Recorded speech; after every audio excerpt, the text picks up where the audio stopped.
Questa è tradizione, questa che è tradizione.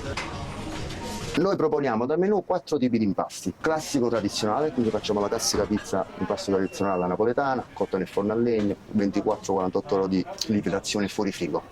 Poi facciamo il nostro impasto senza glutine per i clienti intolleranti al glutine e viene cotto in tegame in un forno a parte, in un forno elettrico a 300 gradi.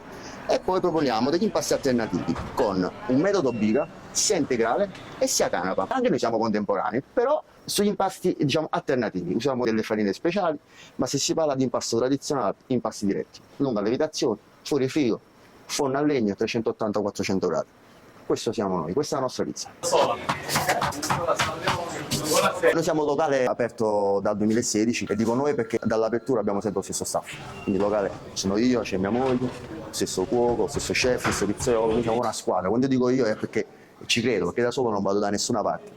Siamo partiti, eravamo tutti giovani, ora siamo tutti vari figli, abbiamo tutti famiglia, quindi è un motivo d'orgoglio comunque, quello sicuramente. Se vuoi aprire un ristorante, vuoi mettere tutte le tue energie, la tua vita in quel ristorante, per me impostare un locale solo di sera è la cosa migliore, perché riesci a concentrarti solo la sera, lo staff non è stanco, non è nervoso, ma riesce sempre a essere brillante. Dico questo perché io da quando ho iniziato a fare il pizzaiolo, a 18 anni e mezzo, fino ai 27 che ho aperto poi il mio ristorante, io lavoravo a panticina, 11 turni, 12 turni, metà in busta, metà fuori, l'ho vista di tutti i colori, è veramente dura. Sinceramente non lo volevo per me e non lo volevo per i miei ragazzi.